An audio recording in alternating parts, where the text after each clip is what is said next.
not adopted in developed countries like America. Do you know the fact that not even 20% of the American lawyers ever go to a court? That is the profession which has the largest money, command lot of respect, money and influence, American lawyers. But not even 20% of the American lawyers, which is about 1 million lawyers, not even 20% ever go to a court. They don't have a use of a black coat. Where are they? They are working in corporate offices. They are working in law firms in Wall Street. They are advising business. They are negotiating contracts. They are filing patent applications. They are doing all those things in the administration, in society, in business, in the market, rather than litigating in court. I am sure with the country developing, this will become a feature here also. Secondly, the future lawyers will have to be specializing. You know, like in olden times we had a family doctor, and he is good in everything, including surgery, gynecology, ophthalmology, orthopedics, everything he does. But today the doctors are all different. For one problem you go to one specialist, one. Similar thing is likely to happen in the next 10 years for the legal profession. If you are going to or fishermen's cooperatives or name it, we have to build. Cooperative is a legal institution, like a court. Court is also a legal institution. Cooperative is also a legal institution. So therefore you can work out through cooperatives. At your level, even disputes can be resolved through mediation, negotiation, conciliation, lok adalat, whatever, native. But unfortunately in India, this has not happened yet, and I hope it will happen, keeping in mind the quality. My last point about the accusation of the legal profession, you know, the legal education, let me see, I will tell particularly Arunachalam, I have scanned through the curriculum of several law colleges in India. I don't find a subject of child rights and advocacy. Why? There is no money. Who will go to the juvenile court? So therefore we don't give space to the rights of children who constitute 1/3 of our population, for whom there are so many legislations. But if of course a child of a upper class urban person, then of course he will fight all through the Supreme Court. But otherwise children have to be under the care of parents who sell their children, trafficking of children, abuse of children, child labor, you name it. And these are the future citizens of India who are going to carry the country forward, half nourished. So we have a serious problem in hand. We don't address it, the consequence can be terrible. That's what. Therefore, look into that. And secondly, the Gramin Nyayalaya.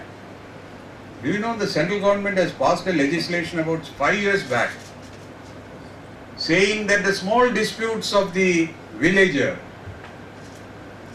whether civil or criminal, does not need to him to take leave from his village.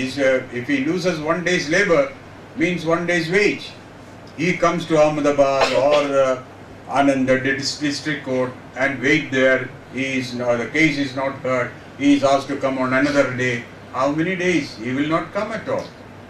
Therefore, the Parliament has passed the Gramin Nyayalaya Act, whereby the magistrates or the judges were asked to move to the village, hear the case, no adjournment, decide it there without even the help of the Criminal Procedure Code and the Civil Procedure Code. Give the freedom. Because these are small matters. Some irrigation dispute, some land dispute, things like that. You call the revenue officer and settle it over there. A judge can do that. It will have the validity and that. And the central government said that any state starting Gramin Nyayalaya for the next 6 years, 100% the central government will give recurring grant. And can you believe, the other day I was in the Union Justice Ministry and I put this question to them. They said in the whole country only 57 courts have come up, and the Government of India thought that at least 5,000 courts will be there. Which lawyer is interested to go to the village? Which judge is comfortable in going to the village? Hey, they are untouchables. It's dirty, your court will get dirty. Even if you are given a... Our concept of our rural citizens is so bad that you don't like to. Therefore, you allow all of them to come to urban and create slums and become miserable. Of course, now I am told that almost 40% of Indians are living in urbanized places or semi-urbanized places. Eventually, whether you can afford it, I do not know. With your essential services will be in trouble. So, Gramin Nyayalaya is not operational, even in Gujarat, because the people in authority of the legal system have no regard for the villagers' disputes, where there is not big money involved. Even if the legal service authority is another reason why I am saying family court, where lawyers are to be kept out, that is the law.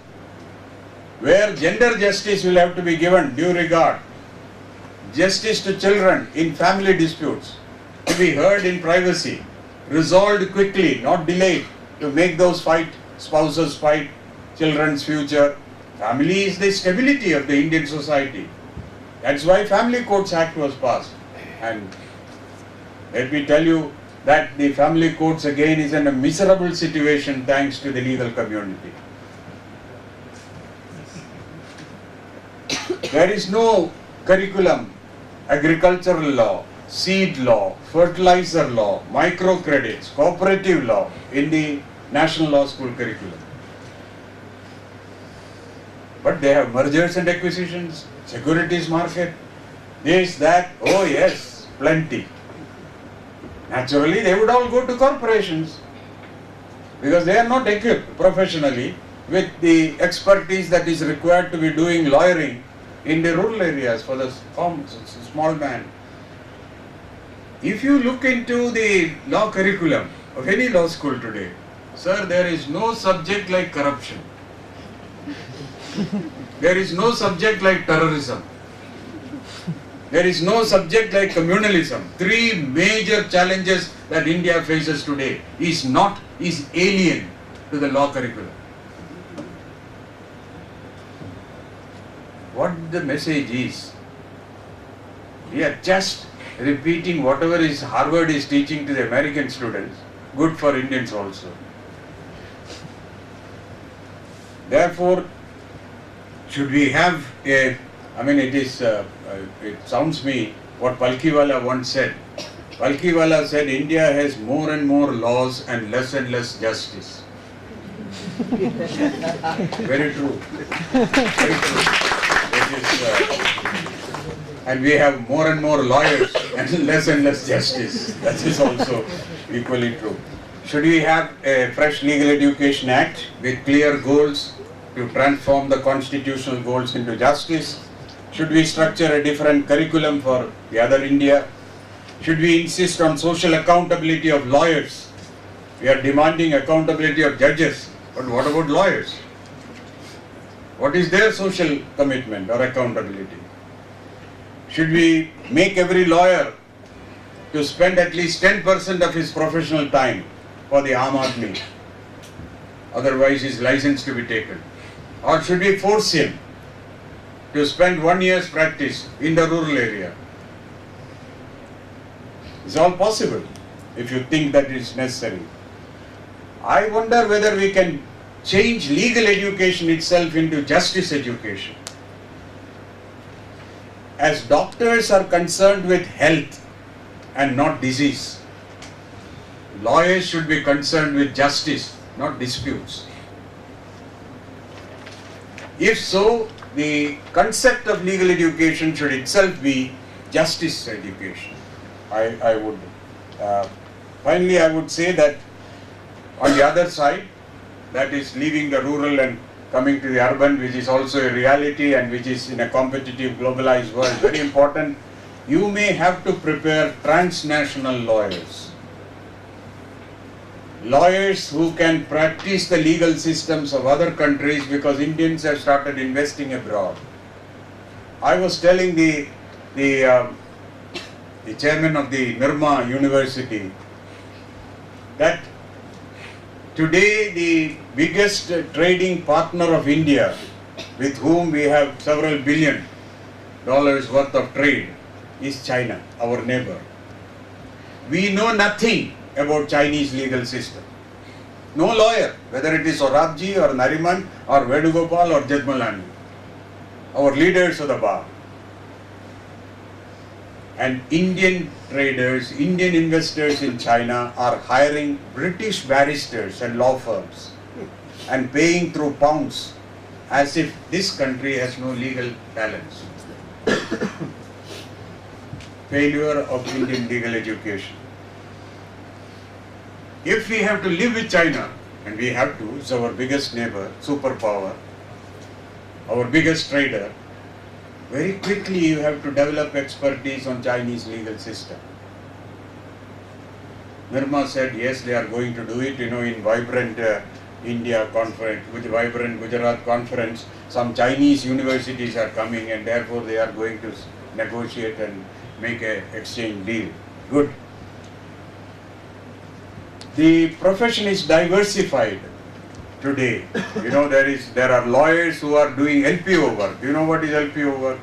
Legal process outsourcing. Good. They are doing legal work. But for the lawyers practicing in America or England or Australia, you can do it from here, making big money. So LPOs is also legal work. Are you going to prepare LPOs to enable them to earn a living?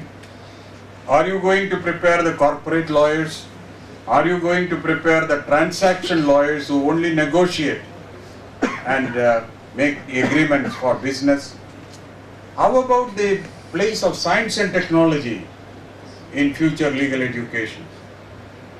We have faced great difficulties when we have ICT taking over, and then cyber crimes, cyber problems. Lawyers have no idea what is the cyber crime. Information Technology Act was passed, drafted by scientists.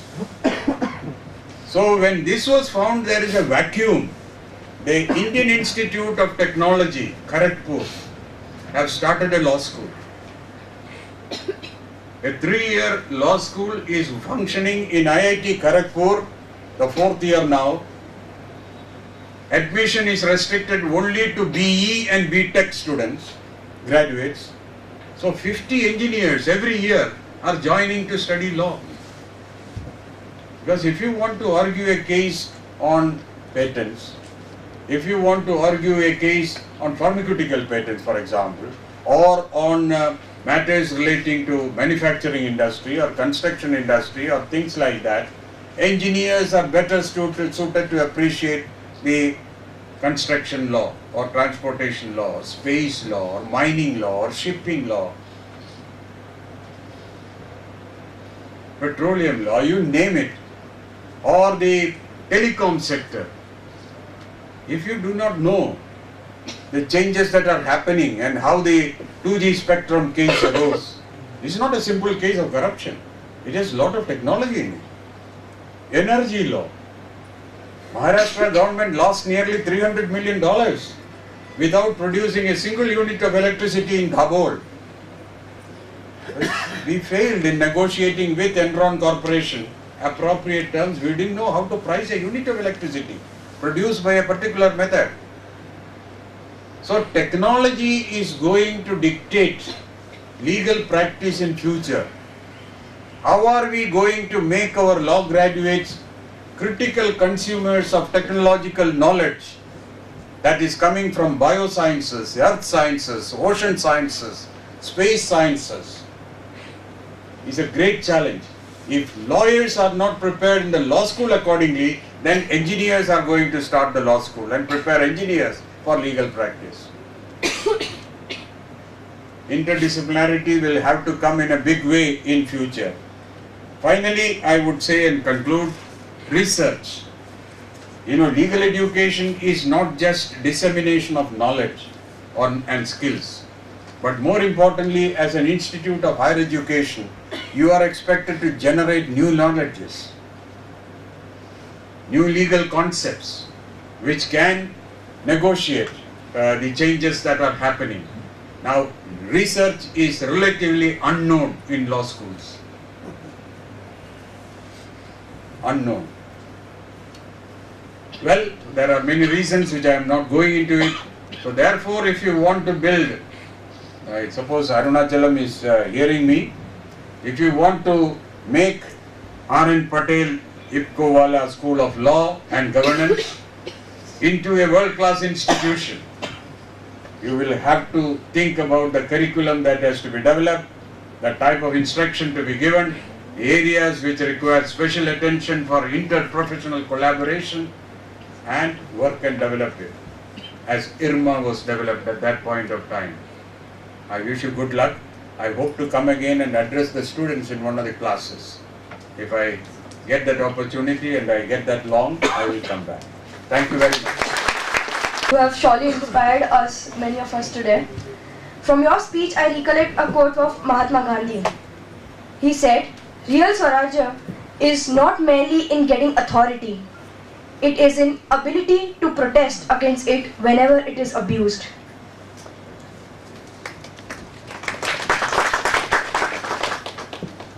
I would take the opportunity to introduce Dr. C.L. Patel sir before you. Dr. C.L. Patel sir is truly an inspiring, dynamic and multifaceted personality.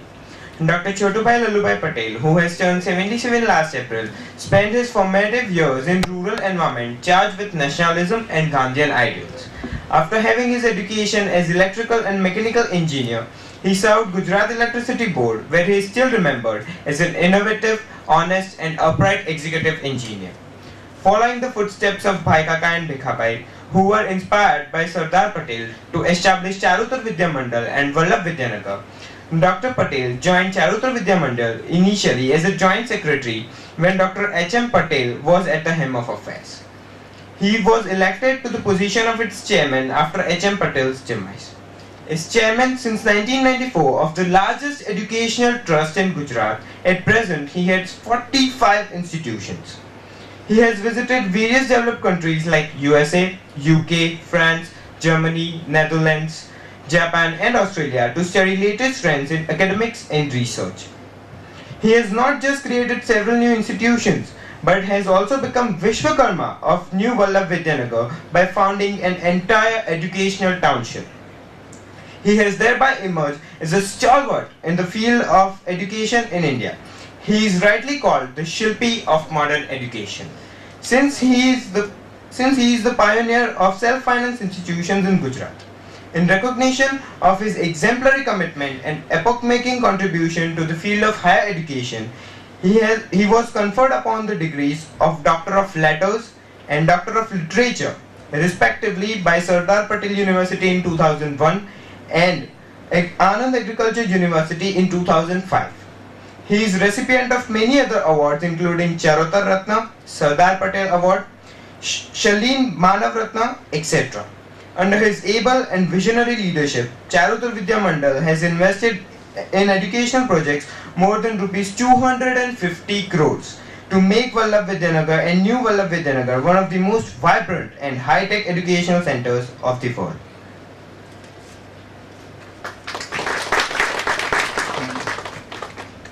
આવા જ આપણા Shri doctor C.L. Patel sir ને માટે કહેવાનું મન થાય કે સંકટ ભરી જિંદગીથી હારનારો હું નથી, સાગર ડુબાડી દે એ કિનારો હું નથી, મારે તો અજવાળવા અંધકાર ભર્યા પત્સવ, ચમકીને ખરી પડું એ સિતારો હું નથી. I would like to request Dr. C.L. Patel sir, Chairman Charutar Vidya Mandal, to give presidential remarks.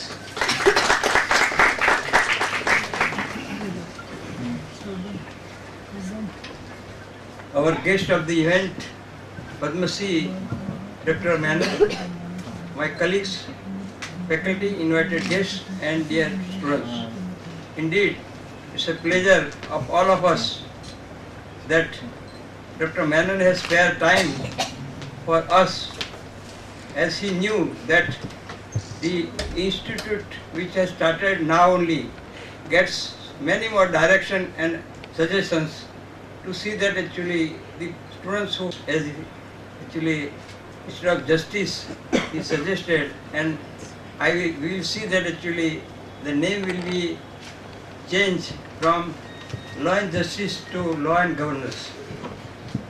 As suggested by him, I think we should have taken care in the beginning itself to see that actually the model of IRMA should be carried out by way of actually restructuring the syllabus of this course.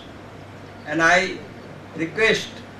suggest to my colleagues actually, let there be a meeting of such experts who can suggest actually and make some good structure of new syllabus to see that actually the new institute and new students can get the benefit of that syllabus to get more and more knowledge for the responsibility which they have to carry out after completion of the duration of the course.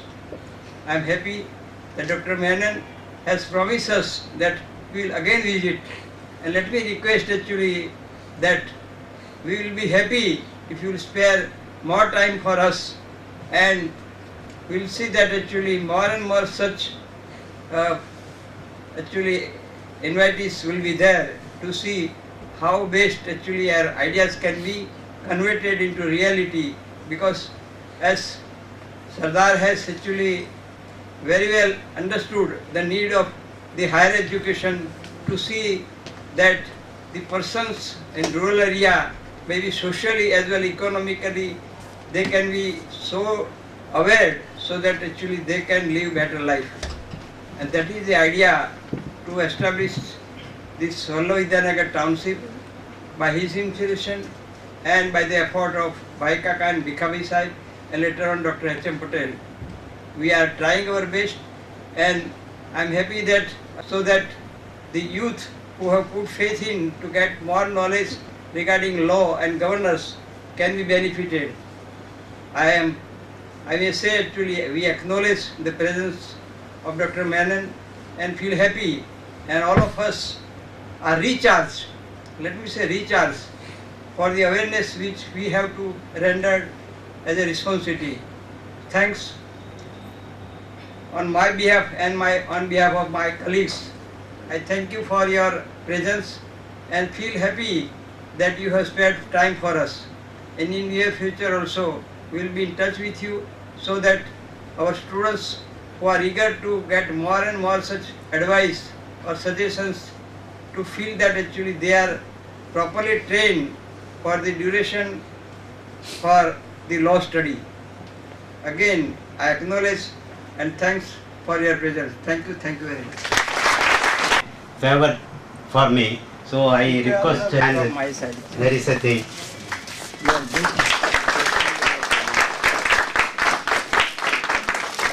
So the Madhav Menon sir will be the permanent and first guru of the R.N. Patel forever. And so the third one is the students' request is they, instead of high tea, they requested for a dinner, saying that it is a late hour, not possible sir, kindly arrange dinner. Dinner is also arranged after the function, kind enough to parents, students and guests and all are requested to be joined with them also. Thank you very much. Just think on our feet. Thank you very much. I would like to request Ms. Avni Trivedi, lectured at Feeling appreciation and not expressing it is like wrapping a gift and not giving. Thank you very much, sir, for your divine presence. Thank you very much, NCC cadets, all the student volunteers, all the invitees, all the trustees. Thank you very much for your divine presence. We are privileged, and we hope in our next function you would once again privilege us. Thank you very much.